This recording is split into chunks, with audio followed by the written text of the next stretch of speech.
आज हम बात करेंगे यूपीएससी प्रीलिम्स 2012 के क्वेश्चन पेपर की, उसमें किस टाइप से क्वेश्चन पूछे गए थे और यूपीएससी के माइंडसेट को जानेंगे 2026 के लिए।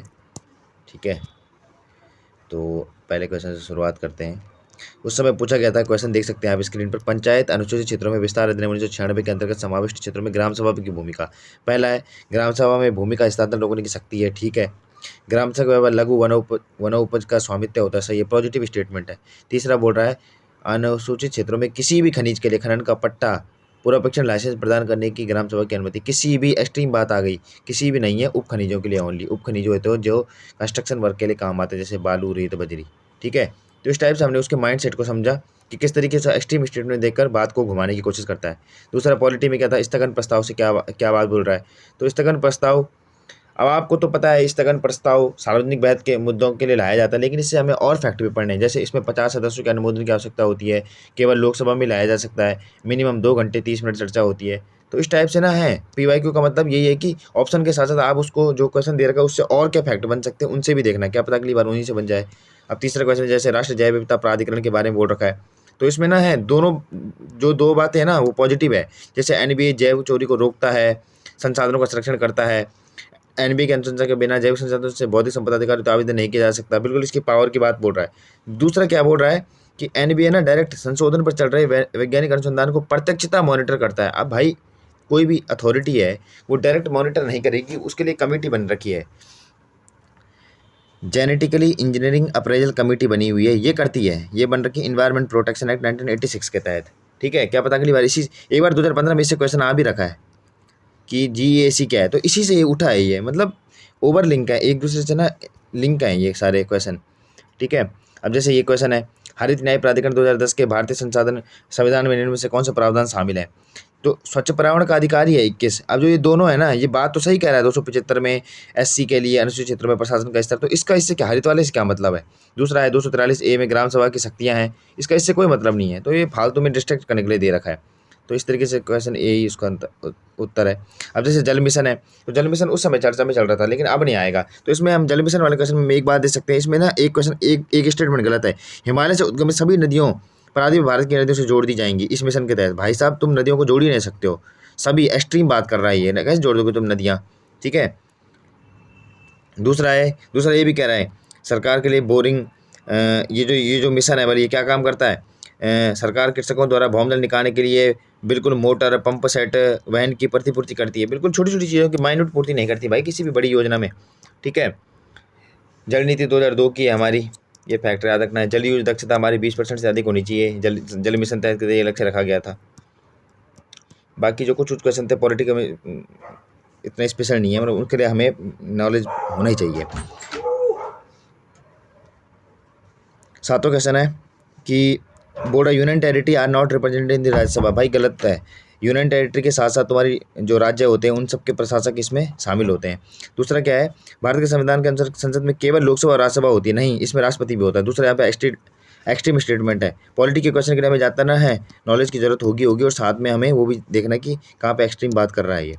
ठीक है, इसके बाद अगर हम बात करें, जैसे यहाँ पे उपभोक्ता के बारे में था क्वेश्चन पूछ रखा, तो उपभोक्ता को खाद्य जांच के लिए नमूने लेने का अधिकार है। ठीक है, उपभोक्ता अधिकारों के तहत उपभोक्ता की मृत्यु हो जाने पर उसका वैधानिक उत्तराधिकारी उसके दर्ज से शिकायत दर्ज कर सकता है। सही बात है, लेकिन इसमें बोल रहा कि उपभोक्ता मंच में अपनी शिकायत दर्ज करने के लिए कोई फीस नहीं दी जाती, जबकि किसी भी सरकारी मतलब किसी भी अधिकारों के लिए तुम्हें कहीं ना कहीं फीस तो पे करनी पड़ेगी। तो ये कहीं ना कहीं उस एक्सट्रीम स्टेटमेंट की बात कर रहा है। तो इससे हम ना और क्या बात निकाल सकते हैं, जैसे इससे एक और फैक्ट निकलता है कि उपभोक्ता संरक्षण अधिनियम 1986 में पारित हुआ था।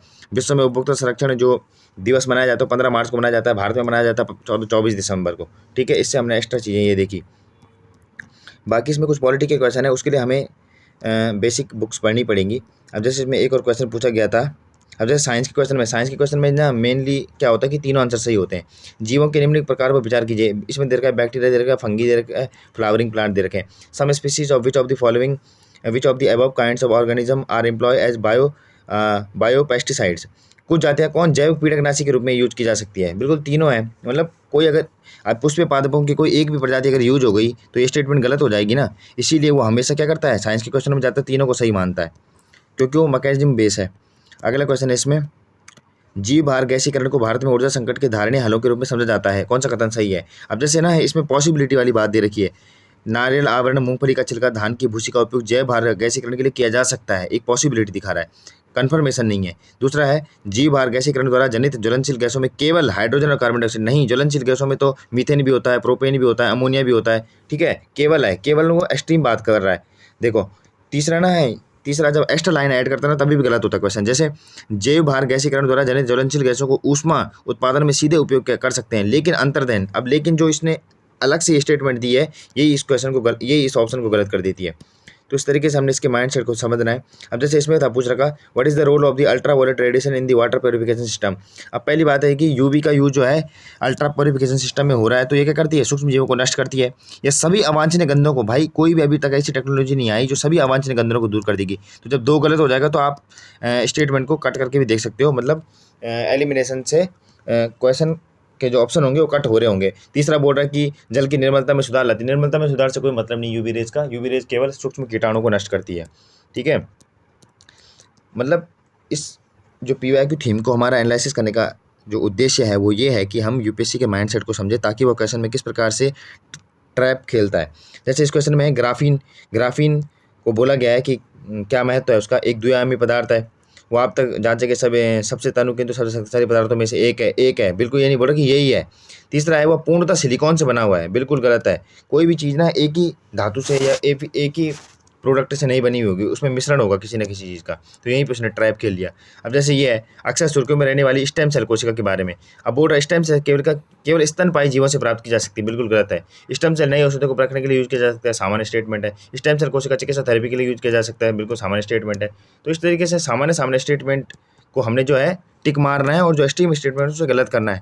बाकी इसमें जो नॉलेज प्रायर नॉलेज रहेगी वो हमेशा यूज होगी। जैसे ज्योग्राफी का एक क्वेश्चन था कि निम्नलिखित में से कौन सी घटना ना है ब्रह्मांड के विस्तार के लिए, मतलब ब्रह्मांड के विस्तार का उदाहरण देती है। अब इसमें जो दो बातें बोल रखी है ना, अंतरिक्ष में सूक्ष्म तरंगों की उपस्थिति का पता चलता है। ठीक है, अंतरिक्ष में रेड शिफ्ट परिघटना का अवलोकन होता है। ठीक है, अब जो दो बातें हैं ना, क्षुद्र ग्रहों की गति और सुपरनोवा विस्फोट, ये बिल्कुल नॉर्मल चीज़ है, इनमें ब्रह्मांड की गति का पता नहीं लगता है। दूसरा क्या, ये सिद्धांत किसने दिया था? 1920 में हबल ने दिया था ये, और लेमेत्री ने दिया था बिग बैंग थ्योरी। तो इसमें हमने ना है ऑप्शन के साथ साथ हमने एक्स्ट्रा फैक्ट को भी जाना कि अगली बार अगर क्वेश्चन बनाएगा तो शायद इनसे बना सकता है।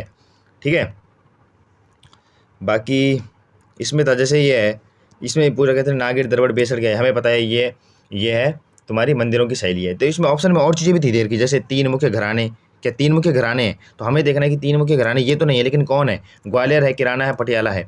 तीसरा बोर्ड का तीन मुख्य भाषा वर्ग भारत के, इंडो आर्यन है, द्रविड़ है, ऑस्ट्रो एशियाटिक है। तीसरा बोर्ड का भारतीय उपमहाद्वीप के तीन मुख्य जातीय समूह है, तो तीन मुख्य जातीय समूह ये तो नहीं है, लेकिन कौन है? इंडो आर्यन है, द्रविड़ है, मंगोलियाड है। तो अगली बार हो सकता है कि इनको ऑप्शन में दे दे और तब पूछे। ठीक है, बाकी जो ये हिस्ट्री के क्वेश्चन है ये डायरेक्ट आते हैं, इनके लिए इतना भटकने की जरूरत नहीं है। अब जैसे इसमें पूछा था कि डॉक्टर भीमराव अंबेडकर ने इनमें से किसकी स्थापना करी, तो इनमें से ना उसने दो की स्थापना तो करी थी, all India schedule caste federation की और इंडियन लेबर पार्टी की, लेकिन उन्होंने peasant worker party of India की स्थापना नहीं करी। तो किसने करी? तो peasant worker party of India की स्थापना करी थी 1947 में नाना पाटिल ने, सी डी देशमुख ने, केशवराव जेंदे ने। हो सकता है कि अगली बार डायरेक्ट क्वेश्चन में यही पूछ लिया जाए कि पीजेंट वर्कर पार्टी की स्थापना किसने करी थी। ठीक है, बाकी इसमें जो है नॉर्मल क्वेश्चन है, ये पॉलिटी के और हिस्ट्री के डायरेक्ट किताब से पूछे जाते हैं, तो इसमें कोई ट्रिक्स नहीं लगती है, एलिमिनेशन नहीं लगता है। लेकिन जहाँ जहाँ एलिमिनेशन की स्कोप है वहाँ हम लगा सकते हैं। जैसे रेतवाड़ी है, ये ना 2012 में पूछा गया था, उसके बाद कई बार पूछा गया है, पीसेस में पूछा गया और 2024 में पूछा गया है। हालांकि डायरेक्टली नहीं पूछा गया, लेकिन थीम वो अपनी थीम वही एनालिसिस अगर हम जानेंगे तो उसी थीम से हर बार क्वेश्चन पूछे जा रहे हैं। बाकी इसमें बोल रखा है कि जननांग के संक्रमण में क्या होता है, तो पहले किसी भी देश में क्या होता है? हाई बर्थ रेट और हाई डेथ रेट होती है। उसकी वजह से देश में ना विकसित होता जाता है, तो वहाँ हाई बर्थ रेट होती है, लो डेथ रेट होने लग जाती है। तीसरा पता क्या होता है? वहाँ पे बहुत खतरनाक कंडीशन आ जाती है, जहाँ पे क्या होता है? लो बर्थ रेट होती है और लो ही डेथ, मतलब निम्न मृत्यु दर होती है, निम्न जन्म दर होती है। बहुत से देश इस स्थिति का सामना कर रहे हैं। ठीक है, तो इसका सिद्धांत किसने दिया था? 1929 में दिया था, WM थॉमसन ने दिया था। हालांकि यूपीएससी में ये क्वेश्चन पूछे, लेकिन अदर स्टेट के एग्जाम में क्वेश्चन पूछ सकता है कि जननांगीय संक्रमण का सिद्धांत किसका है, परंतु इसको वैज्ञानिक स्वरूप किसने दिया था? फ्रैंक नॉटेस्टी ने 1945 में दिया था। तो इसमें हम एक्स्ट्रा फैक्ट भी जान रहे हैं इनके क्वेश्चन को करने के साथ साथ। ठीक है, 2011 से लेकर 2020 तक के क्वेश्चन पेपर में हम इसी तरीके से काम करेंगे। बाकी 2021 से थोड़ा पैटर्न में बदलाव हुआ था, तो उसमें हम थोड़ा डीपली एनालिसिस करेंगे पीवाईक्यूज को।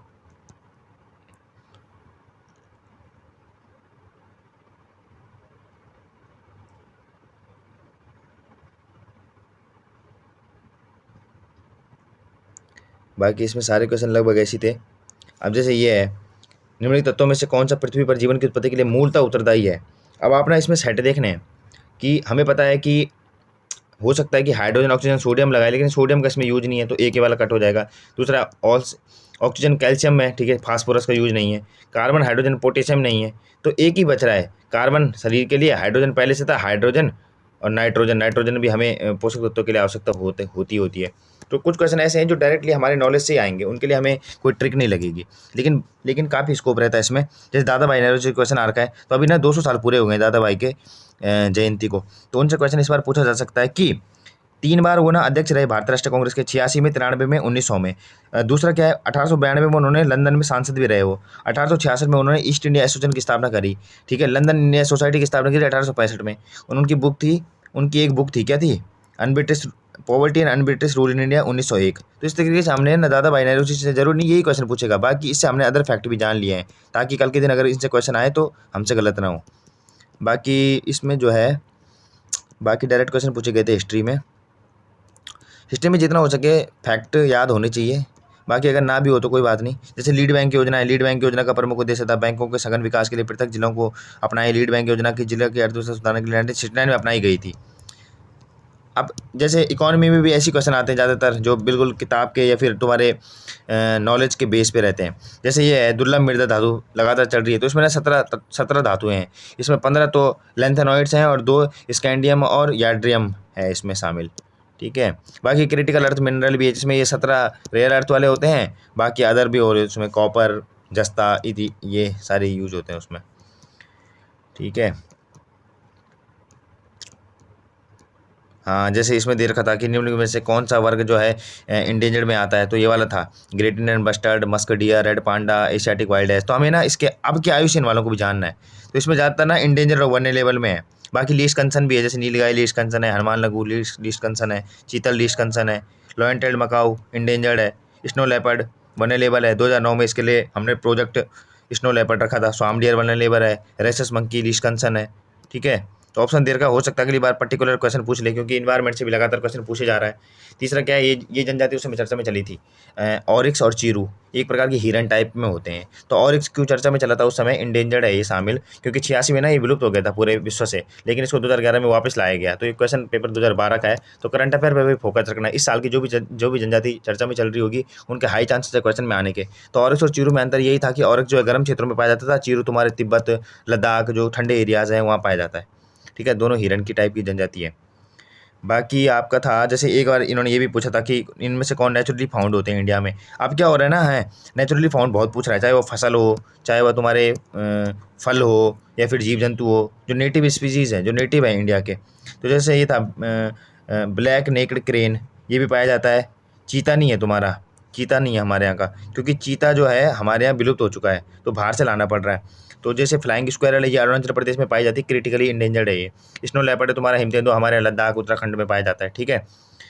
बाकी इस तरीके से हमने इसके पीवाईक्यू को समझा, और बाकी आपको भी ना इसके पीवाईक्यू को समझना होगा कि किस तरीके से वो क्वेश्चन में फंसाता है, किस तरीके से वो पुराने क्वेश्चन पूछता है, किस तरीके से उसकी थीम है, हिस्ट्री में या फिर पॉलिटी में, इकोनॉमी में, एक पर्टिकुलर थीम से हमेशा क्वेश्चन पूछे जाते हैं, ठीक है। साइंस में उसकी क्या ट्रिक है, पीवाईक्यू एनालिसिस से हम आगे आने वाले पेपरों को भी जान सकते हैं।